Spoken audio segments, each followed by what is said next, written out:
Welcome back to another episode of The Zone Presents. I have Drew Donner, manager of Lake Nona, in studio today. Drew, how you doing, brother? What's going on? Russo, Thanks. Italiano, Parmesan, Fettuccine. That's right, baby. That's it. Let's go.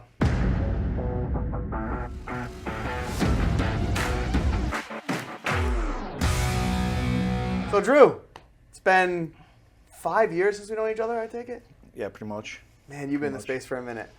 So Drew, I've known Drew for a couple of years, actually. Believe it or not, just not to get right into it, but we will. Drew was a disciple of my training back in the day. And I'll say this, Drew exceeded all sales numbers, broke goals, broke records, and just continuously leveled up throughout his entire career when I met you. And then obviously came over here. But before we get to all that, because I want to get to that, Drew Donner's 18 years old. He's an absolute stud. And he's wrestling everybody in the country, right? Nah, just the East Coast. We're close to it. Close to it. So we're 18. We're about to go to college, right? Yeah, so when I was 18, I was graduating high school. I was wrestling in high school, and I was kind of on the brink of where I was going to go. Obviously, my parents pushed me to try and go the college route. Yeah. I wasn't really good enough in college to really get a scholarship for wrestling, but I was good enough to maybe wrestle at D3. Decided not to go that route, more or less. I think what the deciding factor there was they didn't get enough financial aid and financial funding to do it. Family wasn't at the spot to really put that money up. So I went down the community college route. Yep. My first sales job was actually working at GNC. Oh, nice. Selling some trucks? Test boosters and pre-workout. Oh, wow. That GNC. GNC, not yeah, GNC. GNC, yeah. Gotcha. And so obviously a very hourly wage, whatever job. Yeah. Did that while I was at community college. One of my biggest things that really pushed me to do what I do now, one of my largest goals is to get into multifamily investments, Yeah, right? yeah. And that's something that when I was 18 to 20, 21, 22, leading up to me going to solar, was something that I studied a lot and self-learned a lot about. I did a lot of conferences, things that bought trainings. I kind of just did all my research on it. I kind of got to a point where I was like, hey, I want to learn how to flip houses, renovations, get into multifamily real estate. I had to go learn the trades, right? Yeah. So going from community college, after about 2.5 years, I was close to getting my associates, one credit away. Financial funding ran out from the state financial aid and stuff. Didn't get renewed. I had to pay whatever the couple $1,000s out of pocket. Didn't want to do it. So then I transitioned into being a residential finish carpenter, handyman to a one guy in a truck. I didn't know that. I was a finish carpenter guy. Drew in a truck. Finishing carpentry. So I did that for, I don't know, probably was with that guy for over a year. And then one of my friends went to high school with went into a union. Okay. Was like, hey, I'm making all this money. Basically, my goal was to try and figure out how to make more money at that point in time. Yeah, so he was like, yeah, I'm joining this union. He was like, I'll get you into the apprenticeship. You'll learn how to do it. Hey, in a couple of years, you'll make $100,000 plus benefits, whole nine. Right? Oh, that sounds good. And so I went down that route. It was called the Dock Builders Pilot Drivers, 1556 out of New York City, New Jersey, coverage there, right? Covering a lot of area, and too. I didn't know on how unhappy I was, but I was working probably with commuting and waking up at 4 a.m. commuting, getting on the job site, working, did that for 2 years and change. So wait, let's go over that schedule real quick because I want to point it out. Yeah. So 4 a.m. we're up in the morning. Then we're driving to work for whatever. That's New York. Hour and a half, 2 hours, yeah. And then we're at work for 6-ish, 5:36. Yeah, pretty much. By the time I got on, basically you're dressed up on the job site 6, 7 a.m. But sometimes the commutes would take traffic. Sometimes traffic take over 2 hours. So you're pretty much, I worked on heavy machinery, very, very dangerous job. Everyone I worked with either missed fingers, talked about how someone they seen die on the site before, pile driving, the crane, the whole nine. It was very dangerous work, right? Wow. And I was getting paid as an apprentice $18 an hour. These guys were making $2,000 a week, doing their whole life. I was making $500, $600 a week. And you were excited? I just wanted to try and get to the point where I was making the $50 an hour or whatever. So 2 years into that, my brother, Mark, Mark. Yeah, Mark. Shout out Mark Donner. He was like, I'm doing this. I didn't know where he's like, I'm doing this solar thing, right? Okay. And we never really took anything he ever wanted to do for work seriously because before that he was fishing on a commercial scallop boat, Oh, wow. which just crazy to do. Yeah, can't but imagine he that always being- did like crazy things like that. Gotcha. So he's like, I'm doing the solar thing. I kind of just like didn't really think about it, right? Yeah, yeah. So that was going into the winter time. I was on this job site. It's like 2019, 2018, 2019, yeah. 2018, 2019. So going into that winter, I was on this job site at the Newark airport. We were driving all the piles in the ground, drilling all the piles. And it was like the coldest winter, like 20 degrees, like whipping winds, open field. And it was probably the most miserable, like 3-4 months I've ever taken upon my life of just Naturally. straight grueling, like just insane, like miserable, like And we're still on that same schedule. yeah, same 4 a.m. schedule. Oh Yeah. my gosh. So that whole winter went through, and basically through when the spring was approaching, the job site was ending, and I had this vacation booked to go to Mexico. Okay, so this is all coming at the same time. This is like my transformation into like, I like it. going into solar, right? Yeah. So the job site's coming to an end, and there was a guy that was on the job site. He was like, "Hey, I have this new job starting." He was like, "I want to take you there. I'm going to pay you like full $50 an hour rip. Oh, wow. You're a really hard worker. We're going to upgrade your pay, but I want you to come to the site. We need another guy. You're a cool guy to work with, right?" So they're giving you 3 times the amount of pay to go do this. Yeah, they were going to basically bump me up to give me my full like Yeah. journeyman book or whatever, send From 18 apprentice, to right? 50, so that's interesting. So I was like, cool, awesome. So as I was doing, the job was ending, I go to the trip to Mexico. So when I come back from Mexico, that job was going to start for a couple weeks or whatever. Yeah. And before I went there, my brother was like, hey, you get to try out the solar stuff, right? And I'm like, nah. So I'm literally sitting in my house, right, in like an armchair like this. Yeah. And he's like trying to convince me to do it. No He's way. been trying to convince me to do it for a long time. He's like, dude, I'm like, well, if it's so good, like, show me the money you made. Yeah, He's yeah. like, he's like, I'll show you. He's like, pulls up his like direct deposits. He's like, cool. It was like, he was doing it for that point for like 4 or 5 months. Okay. His first 4 or 5 months. Yeah, I remember. He's like, cool, already made like 80, 90 grand in the last 4 or 5 months. Nice. And my eyes kind of popped out of my head. Sure. I'm like, what the hell? I'm Yeah. like, okay, how about this? I'm like, I'm getting laid off for now. I'm going to Mexico for like a week. When I come back, I want you to get me an interview with your boss, right? So I get back, and it's like a whole week, and I'm like bugging me, hey, can I get an interview? Yeah. And he's like, finally, he's like, all right. He's like, got you, come in at this time.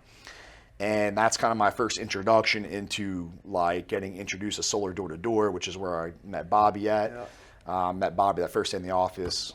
Saw him. I was like, who the hell is this guy? Who's this charismatic guy? So that like initial interview I had going to solar, pretty much that was my regional manager at the time. Really, he was really good at his craft, right? Yeah. And I was like, I don't understand like how you sell this. So he literally for like 30 minutes like put me through his whole door approach, transitioning the house, like this is what I do at the table, like Gotcha. whole like from the start. Shadowed my brother for a couple days, probably 3-4 days on the doors, and then that led into a Saturday. And shadowed him at the table, a couple appointments, and he was like closing deals. And I was like, I don't understand how How's this this guy looks doing so it? Yeah, so easy, easy. right? And so my first Saturday, I'm like, hey, like, cool, where you knocking? He was like, dude, he's like, at that time they were setting the table. They were enough guys that filled out for it that would set a table at some convention or whatever, or Okay. some carnival to like Feed build him some organic of these. leads, right? Yeah. He's like, so I'm doing that. He's like, and there's no more like spots at the table. His basically pushing me off to go go do my own. work So hard. he's like, go. I was like, well, where do I go knock? He's like, look at a map and pick a neighborhood. And I'm like, okay. He's like, just pick a neighborhood, go do exactly what we did. I'm like, all right. So my first day out on Saturday, I drive myself out the hood. I don't know what the hell I'm getting into, right? for sure. And this is in Jersey, in South Plainfield, my first like honey pot. Some of the I worked hardest in. places. By the way, Jersey's been getting knocked for over a decade. Yeah. So you're going into a place that's been hit for a while. Yeah, it just got You're like brand new. Yeah, it just got like Camden teams being dumped out there 24/7. I'm just no clue what I'm doing. Right? Welcome to solar. So Joe. I get out there, and the only thing on my mind was like I reverted back to my interview was like, okay, that's the same pitch I need to recite, Yeah. same things I need to recite, and like so I knock on my first door.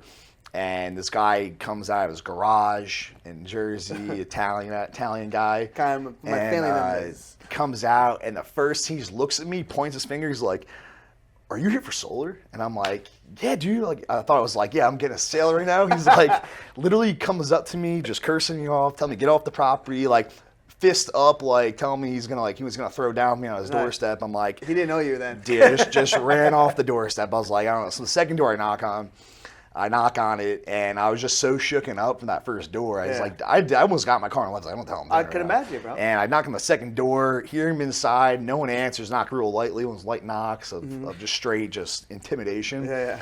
And all right, now it's coming. I ran for the door, right? So I'm like, what the? I'm in the street. I'm like trying to figure Wait, it so out. stop, I'm because like, I need yeah. to recap. Yeah. Guys, he's a manager, or fast forward a little bit. He's a manager of a very successful office that is up and coming, just started. And he almost quit in his first 2 doors. Yeah, I was just like, I don't know what I'm doing. This is the dumbest thing I've done in my life.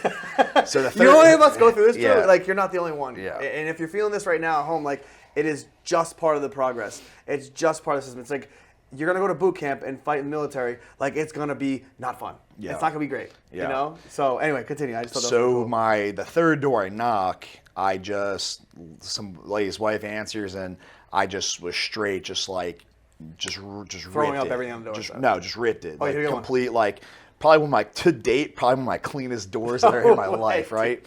Got a bill. Yeah. Right. That day I went and set 5 solid appointments with Wow. electric bills. 2 of those actually closed. There you go. My manager at the one time closed one of them. My brother helped me close one, and then pretty much from there was just like, So, when do I meet you in this scenario? yeah. So that was my first week. So Okay. so Bruce, I met you. You were doing national training, Yeah. pretty much all the East Coast. Yeah. And they were like, hey, there's this training you got to go through, blah blah blah.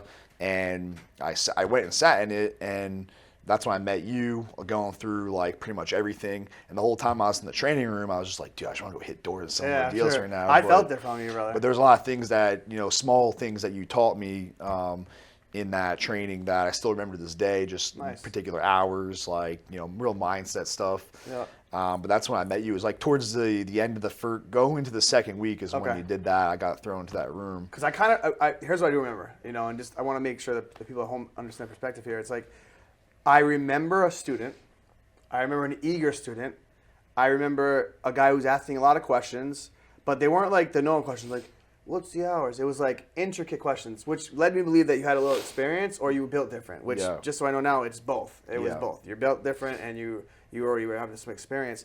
But like, you were so detailed and specific and you were applying it with effort that like, your recipe for success was like, I looked at Bobby, I was like, oh, he's going to kill it. And not only did you kill it, but you freaking worked hard Yeah. to kill it. And then you consistently worked hard. So you and your brother have like an extremely good work ethic. Shout out to your parents or someone whoever put this in front of you, because like you do work your butts off. Yeah. There's no doubt about it. But like, you were never too cool for school, which I tell a lot of people. It's like, hey, if you don't know, ask questions. If you want to learn more, then either ask questions or find out yourself. Look for the answers; they're out there for you. Yeah. And then your first year. I'll say this: I think you became manager pretty quickly, right? Yeah, I was a manager by the end of that summer. So pretty much my first month was like 8 self-gen, 7, 8 self-gen. Second month was like 10, 11. And my third month, my first August, I had knocked out 16 self-gens, all organic, no leads, straight door-to-door Yep, yep, referrals. I remember. That time was like the company was was growing really fast. They were trying to bring people up. They were trying to fill roles, open new teams, and it was kind of like I performed at a very high level at the right time. Yep. And they're like, hey, you're the newest guy in the room. Like, we're going to offer you to start building your own team. And then you built your first team where? In Jersey. Yeah. Yeah. And then we transitioned. So now we're fast forward a little bit because now we're in solar. Before we for a move while. forward, what I want to like talk Yeah. about too is like, I always like talk about this a lot. Is like, there's a lot of people that have came in that I've either recruited or been on a team that's been recruited Yeah. that I've seen that had potential to be great, Yeah. but didn't. And I think one of the biggest things of like someone coming into door-to-door solar, very difficult industry, but it could be so easy at Yeah. the same time, Yeah. is that individual has to be so ready and so primed in their mental state for a change. Yeah, They have yeah. to want that change so badly in order to get it and receive it. love A lot of this. people come into the room and they think they want the change, but they're not at to a point where like they're just so sick and tired of not growing and doing the same thing, right? yeah. And if that person comes in like, I will do whatever it takes, put my back against the wall to get it done, to learn, to make the money, to grow, whatever you want to do, it's like they'll do it. Yeah. The people that don't do are the ones that actually don't 100% actually want it. They're just kind of fluffy when want they it. say it. You know what I'm saying? Well, I mean, the culture and the atmosphere is easy to want to be part of it, but like the work is hard. And I think what people don't understand is like, it's if it was easy, everyone would do it. Yeah. Like, but like it is easy, but you have to push through the hard. It's like boot camp is 6 weeks in the military. Guess how many people graduated? Not a lot. A smaller percentage that came in. Yeah. It's like if you could put the work and the hours in and truly get better at the craft, yeah, this will be easy before you know it. Yeah. You know, and it shows in what you've done in your career. Because then now I know you opened up Texas, and then for even us, you know. So then let's talk about that. So then how'd you hear about Lumio? Yeah, so I had traveled from New Jersey to Texas. Me and my brother had went out there together. We started our own sales org out there to just pretty much, you know, try and get better pay at the time. Because where we were at, the company we were at, the pay was just not really there. I remember. Right, you remember. So we did that. We bounced to Texas like right as COVID was kind of unwrapped because it unwrapped earlier in Jersey. Because what people don't understand is when we were in Jersey or anywhere else in the Northeast, they said we couldn't go to work anymore. At an earlier point in time than it got blown up to anyone else, Yeah, right? And some way states early. didn't really get that. So I was like, yeah, I'm getting the hell out of here. And I was kind of wanting to, at that point in time, I was wanting to actually travel for solar anyways to go to different markets, right? Yeah. So it was kind of a catalyst. Went out there with him. We did that whole sales org dealership model, which completely was good and terrible at the same time. Yeah. And so Lumio came about. I always kept in touch with Bobby at all times. You know, when we talked to him for 8 months, we would always somehow connect. And we were always talking. I was always asking. At that time, I was looking for a new installer to put work through. Sure. And he had pretty much advised me a couple different ways. And he's telling me, he's like, look, he's like, this thing Lumio is, you know, I think I'm going to be a part of it. Yeah. It's a really great thing. I've been traveling the country, you know, figure out what I was going to do. And kind of drip fed it to me there in terms of like where he was going to go. So me and my brother kind of ran into a spot in the sales org model where we were just so tired of like the installers taking advantage of our jobs in terms of install timelines, sales experience, customer experience. Oh, wait, so you mean that having a sales dealership with the potential of more money is not helpful in the process of installations? Yeah, no. So if you don't install, you don't get paid? Yeah. I just wanted to verify that. True. Or when you're get paid and it's not correct. Oh, yeah. Great, it's fun. That's a fun fight. Or I'm sure. companies just not paying because they run out of money. Yeah. Great. So yeah, there's been times where we had a lot of money in the pipeline tied up, this and that. Just kind of like, I was at that point kind of like mentally broke in solar. Like I took like a hiatus for a couple months of just saying like, hey, I can't, the whole dealership model didn't work. And I, at that point in time, didn't want to work integrated in a company because my first experience where we were was just kind of poor. I had a bad insight of like going internal somewhere, you know?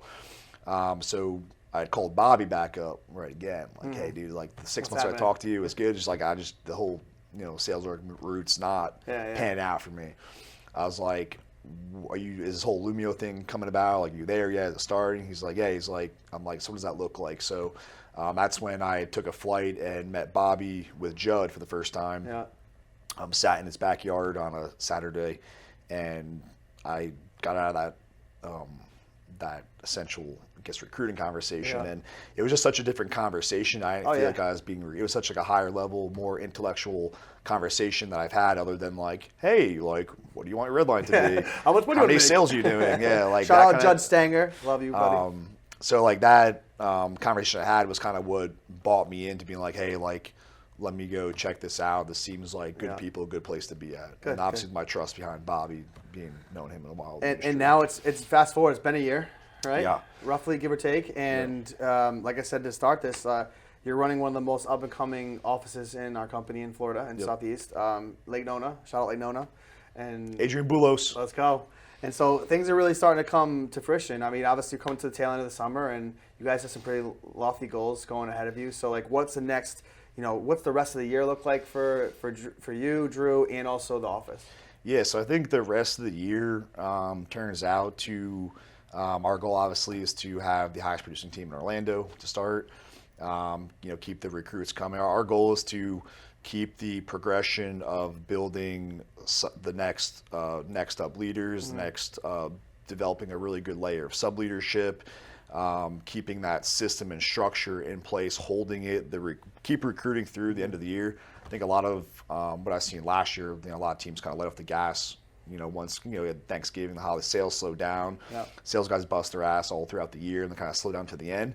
Then it's really hard to start back up the following year. So I think our goal is to kind of take the right measures in place so that when January comes around, we can run for full steam ahead, not be in like a rebuild mindset. What you were referencing to, which a lot of people do in this industry, is they'll take like literally like the end of November off, and then December's like just a crapshoot. And then what happens is, like you said, it's hard to restart, and then you get back to those bad habits. You get to good habits, and I think that's a good testament to you guys over Lake Nona. Pay attention.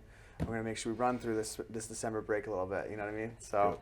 But Drew, I really appreciate you coming on, man. I know that you do spend time a lot on just your craft and understanding. You're one of the most knowledgeable guys in our space, honestly. You ran one of the greatest closer trainings the other day, and I really appreciate it. I got a lot of feedback from it. So where's your knowledge coming from? What kind of insight can you give to them that they can read back home or listen to back home that can help them get better?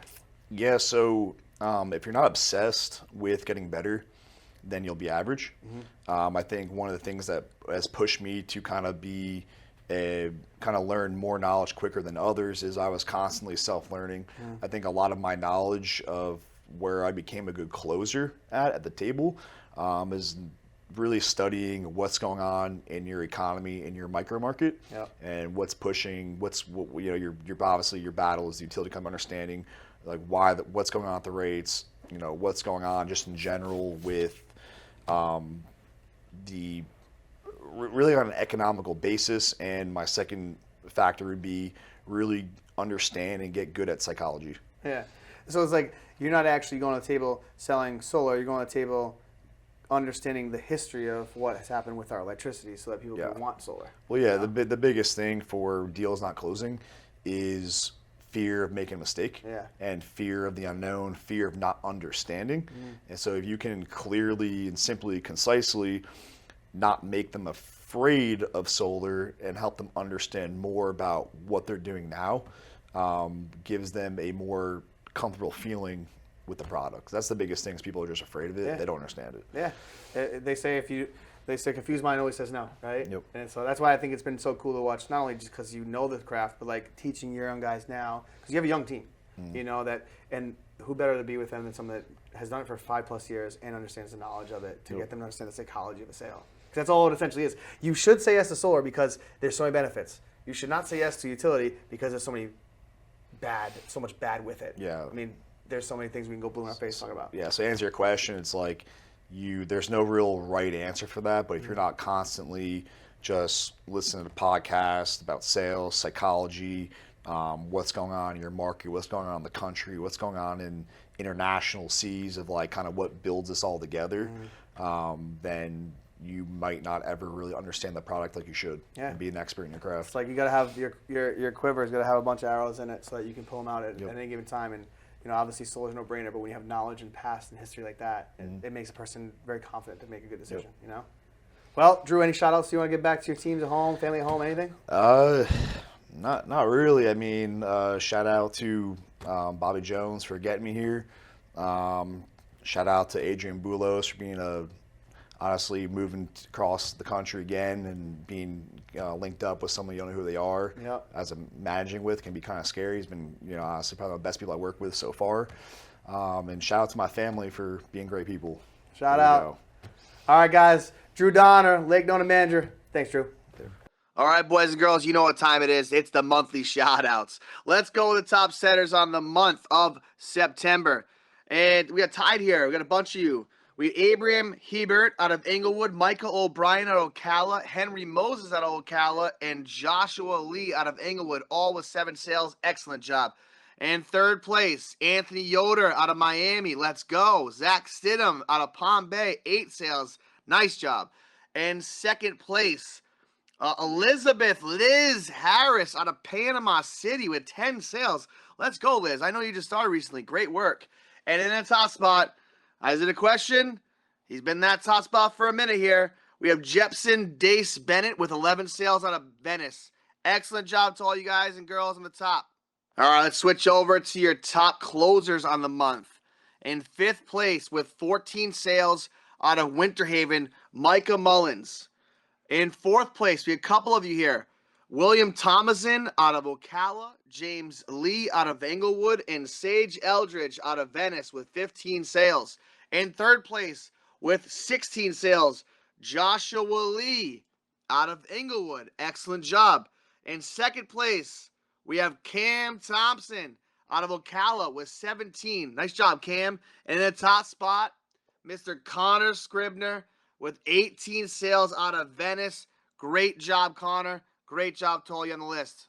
And we'll wrap things up with this week's podcast with our top offices on the month of September, guys and girls. This is where you want to be. This shows that your teams are working. Everyone is firing in all cylinders. In fifth place, Winter Haven, 45 sales. In fourth place, Palm Bay, 46 sales. Vez, I know that you're chomping at the bit now. Ocala, Gary, let's go, 50 sales. Seafree, Orlando, 256 sales in the top spot. Guys and girls, this office is one of the newest offices in our company, and they're dominating. 62 sales out of Venice. Let's go. Excellent job to you guys. Nice job, Ridge. Keep it going. Stand out, Venice. You deserve it. Crush it next month and do it even better. All right, guys and girls, that's our podcast. Have a great week, and I'll see you next week.